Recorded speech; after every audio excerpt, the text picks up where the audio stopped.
Pudding বানাতে গিয়ে কি হয়ে গেল। আসসালামু আলাইকুম এভরিওয়ান। তো আজকে ছিল একটা মিনি ব্লগ। ফ্যামিলি সবাই একসাথে হলে কি কি করি সেগুলো আজকে শেয়ার করব। সকালে ঘুম থেকে উঠে দেখি যে আম্মু বিরিয়ানির আয়োজন করছে। একদিকে মুরগিটা রান্না করছে আর অন্যদিকে হচ্ছে পোলাওটা রেডি করে নি। তো এরপর পোলাওটা হয়ে যাওয়ার পর আম্মু মুরগিগুলো ঢেলে দেয় এবং এগুলোকে ভালোভাবে মিক্স করে নেয়। আর আম্মুর এই বিরিয়ানিটা খুবই মজা হয়, আর এইভাবে রান্না করলে তাড়াতাড়ি রান্নাটা শেষ হয়ে যায়। আমি কেমন আছি পরের ঘরে তোমার পাশরিয়া, কেমন আছি আমি, কেমন আছি পরের ঘরে। এই যে দেখুন বিরিয়ানির কালারটা কত সুন্দর আসছে।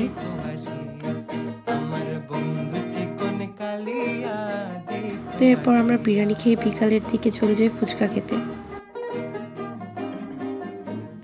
আর এই ফুচকাটা আমার খুবই ভালো লাগে। আর আমি যেহেতু একটু ঝাল বেশি খাই, এই জন্য এক্সট্রা মরিচ নিয়ে নিয়েছিলাম। সাথে আঙ্কেল একটু মরিচের ফাঁকিও দিয়ে দিয়েছে।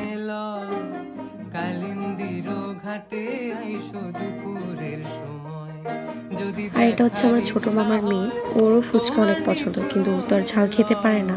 আর ও হচ্ছে আমার ছোট ভাই। আমাদের সবারই খাওয়া শেষ হয়ে গেছিল, শুধু ও বাকি।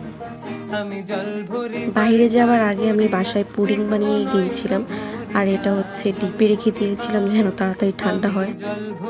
আর বের করার সময় পুরো যুদ্ধ করা লাগছে।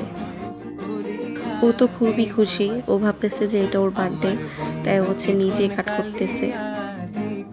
শুধু ওর রিয়াকশনটা দেখেন যে ও কত পরিমাণে হ্যাপি। আমি কেমন আছি পরের ঘরে তোমার পাশরিয়া, কেমন আছি। এরপর আমরা সবাই পুডিং খাওয়ার পর হচ্ছে আবার নাস্তা করি। মানে ওই দিন সারাদিন আমরা খাবারের উপরই ছিলাম।